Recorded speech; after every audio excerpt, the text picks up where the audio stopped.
صحبت نوبتی رو من ساکن شهر عشق عنوان کردم. این صحبت رو میخواهم درباره ایجاد نویسنده غورامرگ، نویسنده بسیار روشن و محبوب معظمه پیشنهاد کنم که با وجود عمر کوتاه دیدنشان، با وجود همگی یک مجموعه پیشنهاد کردنش در دل و دیده نماینده های ادبیات و هواداران کلام بده جا گرفت و در همه جا، در همه مورد وقتی که سخن درباره نثر زیبا، ماندگار و عاشقانه می رود، نام معظمه حتما هست. من بعضا به اندیشه می مونم که بعضی نویسنده ها سلسله اثرهای زیادی دارند، سالهای زیاد چسب و تلاش دارند و تا کمال پیری هم رسیدند، ولی نه به اون درجه موفق شدند که معظمه به یک مجموعه و چند حکایه، دو سه اوچر، گزارش و صحبت‌هایشان در دل و دیده نماینده های ادبیات به طور ابدی جا گرفت و او را حقیقتا هم با آثار ماندگارش بسیار دوست می‌دارند. سوگواری استاد روانشاد بازار صابر در ماتم نویسنده غورامرگ تاجیک معظمه احمد. رفتی جوان و سوخت برای تو صد جوان، عاشق جدا و هم قلم و هم قدم جدا، اسبی سفید عشق تو ای دختر ادب، در سینه های اهل سخن میکنم چرا، از جمله های راست تراشیده ستون، با تیشه خیال چو استای اسفره، رنگابرنگ بوده متای بیان تو، مانند آن متای زمین های اسفره، روزی که بی بهانه و با صد بهانه، دستی اجل دریچه قلبی تو را ببست، گفتم به خود که رشته نور بریده شد، صندوقچه طلایی حرف و هجا شکست. افسوس. 42 ورش من گشتم و برگشتم میخواستم درباره این نویسنده زیبانگار صحبت داشته باشم و مجموعه آخرانه که با تکاپوی یکی از هواداران این چهره ماندگار ادبیات، طلعت نگار و روی کار آمد با نام افسانه تنهایی، که از خاطره همکاران، از اندیشه نویسنده های شناخته، نماینده های علم و مخلصان ادبیات مرتب شده است و گردان کرده ایستاده. بازم به اندیشه میمونم که بسیار نویسنده خوشبخت، بسیار ایجادکاری حقیقتا هم خوشبخته که همگی با چند حکایه و اوچک و مقاله هایش ابدی در دل خواننده جا گرفته است و بعدی گشته و درگشته آموختن و گردان کردن و خلاصه آمدن که سبب ماندگار بودن نام معظمه، ایجاد معظمه و در دل و دیده مردم، در نماینده های ادبیات، در مخلص های ادب جا گرفتنش عشق سرودنش است. چون که او سر تا به پا عاشق بود، عاشقانه کار پیکار داشت، عاشقانه ایجاد کرد و در عین کمال ایجادی غلول جوانی عاشقانه دنیا را ترک کرد. حقیقتا هم او ساکنی همیشگی شهر عشق است، ولی هم صحبتی بسیار عزیز و در داشتنای او شاعر شناخته زمان فرزانه در سوگواری او دو بیت دوست داشته معظمه را پیش گفتار می آورد که چنین است: سما بخل بدین دارد، هوا ابریست میبارد، دلم غمگین، سرم وزنین، نمیدانم چی میخورد. فضای شهر خاک‌آلود، روزی خاکباران است. فضای شهر خاک‌آلود، روزی خاکباران است. تو گویی در غم فرزندگان خاکی به سر دارد.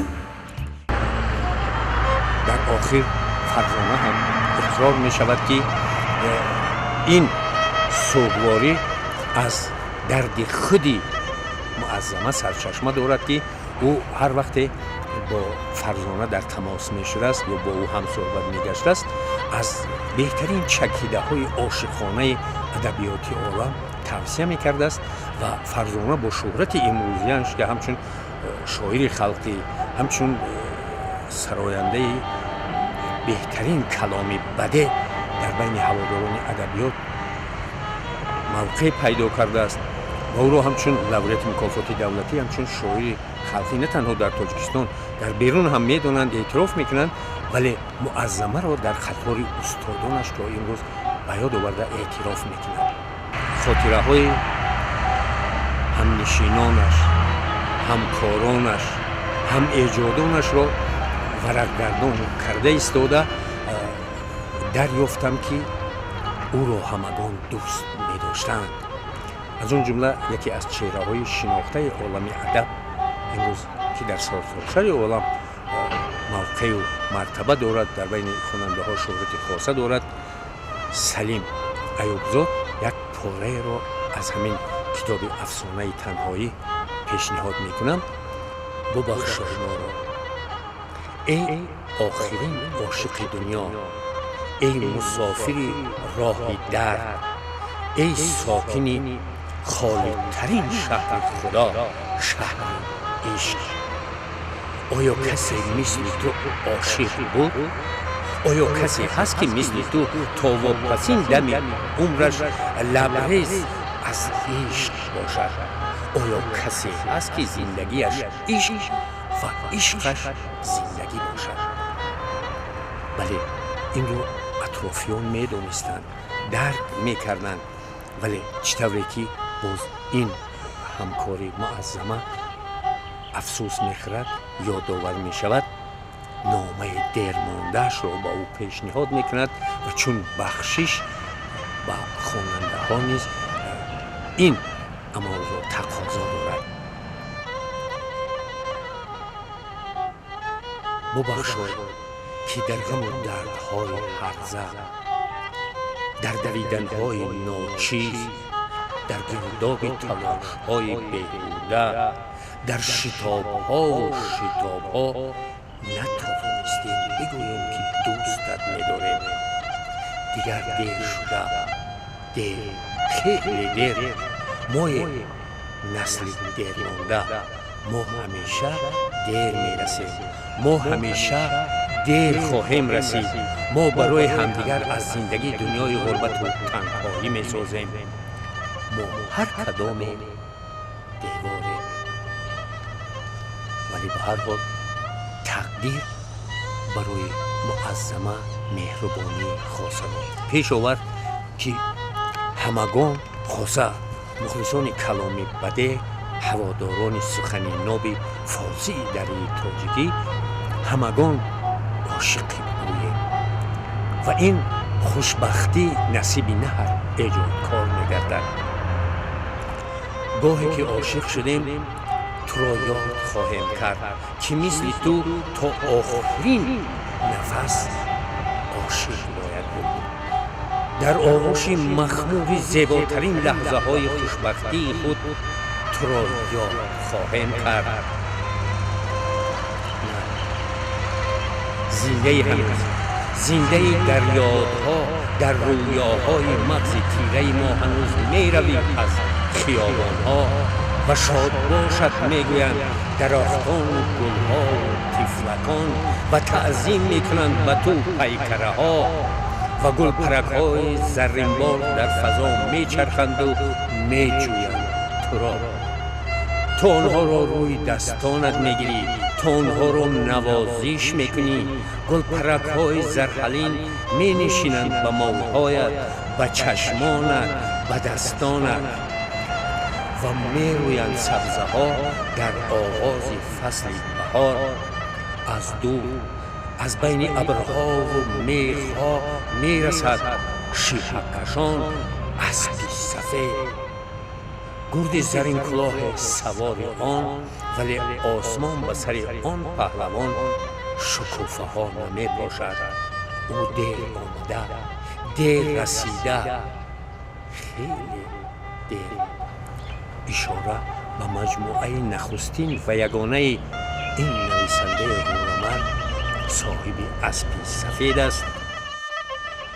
صاحب اسبی سفید دل من برد به خود، افق شام مرا صورت سرخ نمود.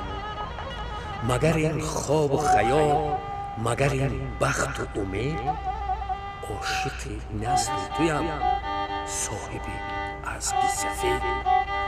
یکی از خواننده های همیشگی کلام بده، یک ساکن دهه دوردست اسفره و روخ، یک غمنامه پیشنهاد میکند با نام حسرت قلم. پیرو طهارف: تو رو ندیدم ولی همیشه با تو هم. ایا بهاری رفته از دیار اسفره، به اسب خود نیافتی دریغ صاحب، بسوزد از همین تو شهسوار اسفره. رهی سخن برد مرا به یاد تو، رهی سخن مرا برد به کوی تو. ز تو حکایه میکند حکایه های تو، چو اختر از فضای زندگی پریده ای، جهان ستاره نآفرد به جای تو. بهار آرزوی دیدنت خزان شده، معظمه معظمه کجایی تو کجا؟ همه رویم به پیش تو، زلابها چی سود؟ جهان روح سیه نمی کند به کس وفا.